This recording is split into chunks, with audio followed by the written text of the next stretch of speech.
Yo, what up? It's Perk MMA. Um, this is just my calm little review of the UFC White House UFC Freedom 250. I mean, this card's a banger. I mean, might be one of the first cards I actually rewatch everything of. It was that good. Um, yeah, starting off from the bottom. Diego Lopez versus Steve Garcia. I'm not gonna lie, missed this whole fight. Turned it on as it ended. Um, from what I've seen though, I've rewatched a little. Round one was easily Steve Garcia. I mean, you can even see it in the total strikes difference. I mean, Lopez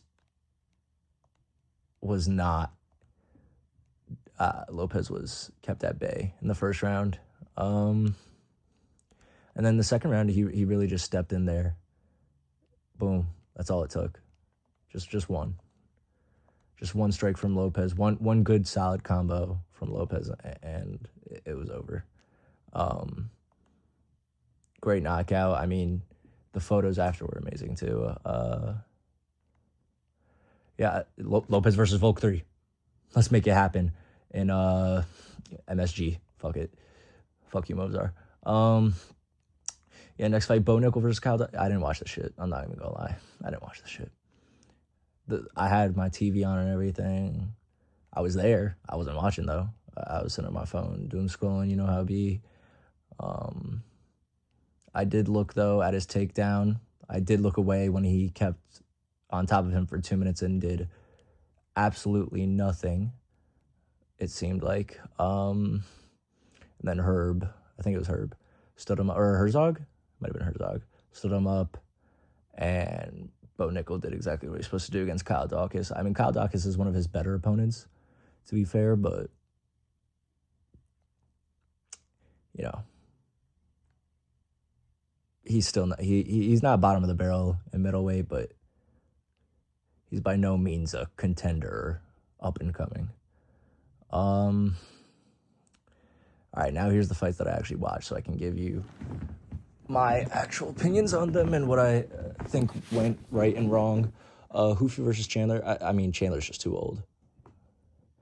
He's just not good. He's good. He's just not good enough. I mean, he went 0 for 3 on takedowns. You're a D1 wrestler. Like, this is, unless you're a heavyweight, for me, your wrestling doesn't matter at all if you're American. Like, if you go to college for wrestling, I don't believe in you at all unless you're one of these heavier guys like Hokit or DC. Because, let's be honest, heavyweights don't know how to wrestle. For the overwhelming majority of heavyweights don't know how to wrestle. But at lightweight, it just doesn't transfer. Clearly, you can see it. The only guy who's having mediocre success, I would say, is Bo Nickel, but he's fought one good name and got checked, got fraud checked. So I don't really consider that a thing. I mean, Hoofy did exactly what he was supposed to do, exactly what I thought he was going to do. I had him by round 1 knockout. He got that round 1 knockout. Disappointed we didn't get a Chandler, either retirement or Conor McGregor will see you at the top. We got to give, I thought they were going to give everyone an interview. Since it was the White House, there was only 7 fights. They had time that they were clearly killing. The pacing was very slow, to be honest. Until the end. The end pacing was actually not that bad. I feel like the earlier fights, it took so long. But towards the last few fights, it was actually pretty quick. He just, I mean, the spinning kicks to the side of Chandler's fucking head. I grimaced watching that. I don't know. He did nothing. 3 total strikes. And he attempted 12. He attempted 12 strikes in 4.5 minutes and got knocked out. I mean, it's just over. Hoofy, I feel like Hoofy should fight. You know, I've seen gurus like Charles and all that. I feel like Hoofy should fight the loser of... No, that's terrible. I think if Holloway loses to McGregor, he should fight Holloway. Otherwise, if Patty loses to Benoit, I think he should fight Patty. He should fight Patty or Holloway. Whoever loses of those two, if one of them loses. If not, I don't know. I guess you could put him with Charles if that's how it's going to go. It's up to fucking Hunter. Josh Hokett, my GOAT. I had him by round 2 knockout. I've been seeing a lot of people saying that wasn't him really. I thought he was just dog shit and didn't know how to armbar, to be honest. I did hear him. I did see the scream at the end, though, so I knew he was fooling around. But, I mean, if you're at heavyweight and you're cutting to make weight, your ass. I mean, Derek Lewis is probably the best fat guy. Waldo, I guess, but I'm not really sure if Waldo cuts weight to make heavyweight, but Derek Lewis definitely did. 264, 265 on the dot, maybe he weighed in. Hookett's 231. And, bro, I mean, watching it, he did nothing. Derek Lewis actually did nothing. And this is why I picked Hokey by round 2 knockout. I mean, if Derek Lewis could just throw a jab straight, literally anything other than just trying to find a knockout shot, he'd maybe win this fight, but he'd sure as hell always have a title chance because he has so much power in his hands. If he can actually get some combos and he hits you, pieces you up good, he's going to knock you out. But he never does. It's always disappointing. So, I mean, round 1 just dominated. Really a 10-8. And I didn't even think it was a 10-8 when I first watched it, but Derek Lewis did nothing. Round 2, he did more, I guess. And then just, did his stand-up. That didn't work, he tried it, and then Hokie got another single, got him back down immediately. I mean, that's what a real wrestler does. So this Derek Lewis, just stand up, only works when he doesn't go against real wrestlers who know what they're doing. This is what I'm talking about. Hokett being an American wrestler, it works because of heavyweight. And then round 2, just bullied him, having fun. I thought there was a chance for some of these guys like Chandler and Lewis and Gaethje because they were at the White House and they seem like they're very patriotic and all that. Very shocked that Derek Lewis. I mean, I know Hokett's good, but Derek Lewis did absolutely nothing. It was not surprising, but it was still insane to watch. O'Malley had the best walkout. I mean, there's no question. He had the best walkout. It's either him or Gaethje, Topuria, Pereira. I think those are right behind him. You could put any of those second, but I think O'Malley had the best walkout. The band was amazing. Everything was amazing. The White House, this whole event was so cool. I thought it was a little, not corny or anything. I just didn't think it was all that when I was first watching, or before, the event actually happened. I thought it was just okay, this is all right. It's going to be a little weird. No, it was beautiful, though. I actually was mesmerized by everything. The fighting was the worst part of this whole event, and the fighting was still amazing. So, O'Malley, Zahabi is... I don't think Zahabi's that high tier of a bantamweight to begin with, but I also didn't think he would go out there and do literally nothing against O'Malley. I mean, looking at the strikes, I guess they're even, but it's a lot of just leg kicks. 81% of Zahabi's strikes in the fight were to the leg. O'Malley 5%. Round 1, to be honest, nothing really happened. I picked O'Malley by decision. I thought it would just be a little boring 30-27 decision, maybe dropping him once or something like that. But there was no world O'Malley was going to lose this fight. I think he deserves a title shot, kind of, just because of who is the champion. But I want to see the Sandhagen fight still because Sandhagen's not getting that title shot anytime soon. I honestly think Sandhagen might lose to Mario Bautista. So that fight, O'Malley versus Sandhagen, may never happen. And then round 2, O'Malley finally landed the big heavy shot. I mean, Zahabi did the same thing. It was so. I was screaming at my TV, calling him dog shit. That's how useless he was in this fight. I don't know what he was trying to do, because his kicks didn't even look like they were. I mean, I saw O'Malley say they were hurting a little, like a few of them, but for the most part, the kicks did nothing. O'Malley looked fresh the whole fight. Yeah, and then he landed that one too. The salute was fire. I didn't even see it until they showed the replay. He did it before ref could even stand in, get in between them two. And then Zahabi trying to get up and fall into the floor. Amazing. Perfect. Bro, I am so tired. I am sick and tired of this terrorist of the sport, Cyril Gane. I picked him to win by decision because it's too good to be true getting 3 belts. Like, if anyone can ever do that, I'll be surprised. I thought Pereira and Topuria were the best shot, but, after this, no. Pereira just looked scared.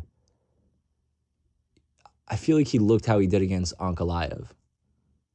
He just looked scared, and Cyril Gane is very intimidating. He's very elite. He's only lost to Ngannou and Jones, so he's not a pushover. Just disappointing, really disappointing. I also thought it would be a closer fight. Like, there would be some back and forth. There was literally not. Pereira did nothing the first round until the last, whatever it was, 15, 10 seconds, where he started letting that a little bit of a combo go, and it actually hit Gane like pretty well, but Gane kind of ate it. So I don't know. And then round 2, I forget if it was a jab or a straight, dropped him immediately. This fucking dirty cheat with the back of the head shot, I can't stand it. I'm so tired of it.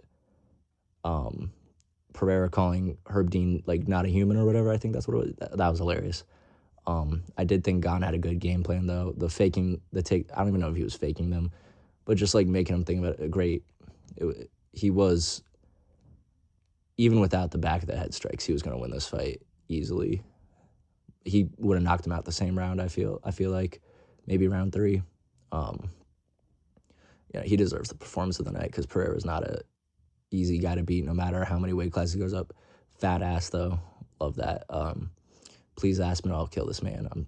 I'm sick and tired of seeing this motherfucker get every title shot just to lose every time.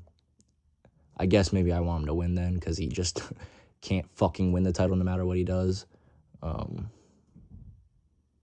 nah. I picked Ilya by round 2 submission. And I bet $50 on it. And I got it wrong. Not gonna lie, I was a bit I hate Gaethje. I hate that his manager's Ali. I hate that he's brain dead. It's also kind of funny that he's brain dead because, the walkout, I just saw him say, like, I'm not that smart about reading the Constitution. He was just looking at it, it seemed. Topuria's walkout was fire. I mean, I've never seen someone look like a rat. He made Topuria look like a mouse, a rat, something like that. Topuria, he didn't lose all of his momentum, but he lost a lot of what he had. Like, I'm rethinking every fight that he can have in this division, but I still feel like he's the best fighter in the division. He's the most skilled. He was just, I don't know, maybe not as, I don't know, maybe it was the divorce. I'm not sure. But this is what I was talking about earlier, like Hope, Chandler, Gaethje, it being at the White House, this is their reason why they could win. I